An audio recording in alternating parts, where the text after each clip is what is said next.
Hi friends, welcome to our channel. இன்றைக்கி நம்ம வீடியோவில் சூப்பரான ஒரு ஸ்நாக்ஸ் ரெசிபி காலிஃப்ளவர் பஜ்ஜி எப்படி பண்ணுறதுன்னு பார்க்கலாம்.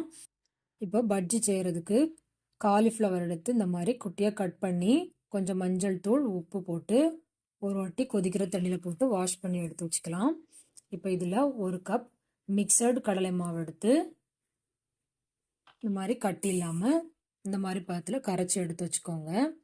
இப்போ நம்ம ஃப்ரை பண்ணுறதுக்கு ஒரு கடாயில் தேவையான அளவு ஆயில் சேர்த்துக்கலாம். ஆயில் நல்லா சூடானதும் அடுப்பை சிம்மில் வச்சுக்கலாம். சிம்மில் வச்சுட்டு நம்ம காலிஃப்ளவர் பூவை மாவில் நல்லா டிப் பண்ணி இந்த மாதிரி ஒவ்வொரு பூவை போட்டு எடுத்துக்கலாம்.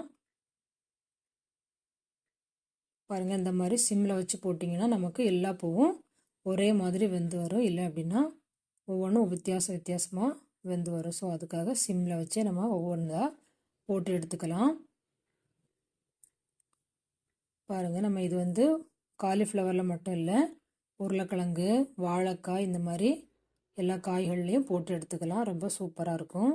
இப்போ நம்ம இது ஒரு பக்கம் நல்லா ஃப்ரை ஆகிடுச்சு. இப்போ இதை மறுபக்கம் மாற்றிக்கலாம். இந்த மாதிரி இடையில நம்ம கொஞ்சம் கொஞ்சம் கலந்து விட்டோம்னா நமக்கு எல்லா பக்கம் ஒரே மாதிரி வெந்து வரும். பாருங்கள், இப்போ நமக்கு சூப்பராக காலிஃப்ளவர் பஜ்ஜி ரெடி ஆகிடுச்சு. இப்போ இந்த மாதிரி கலர் சேஞ்ச் ஆனதும் நம்ம இதை ஒரு தட்டுக்கு மாற்றிக்கலாம். பாருங்கள், சூப்பராக கலர் சேஞ்ச் ஆகி வந்துடுச்சு.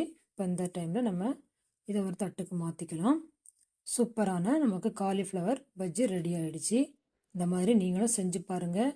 செஞ்சு பார்த்துட்டு எப்படி இருந்து கமெண்டில் சொல்லுங்கள். மறக்காமல் நம்ம சேனலை லைக் பண்ணுங்கள், ஷேர் பண்ணுங்கள், சப்ஸ்கிரைப் பண்ணுங்கள். Thank you friends.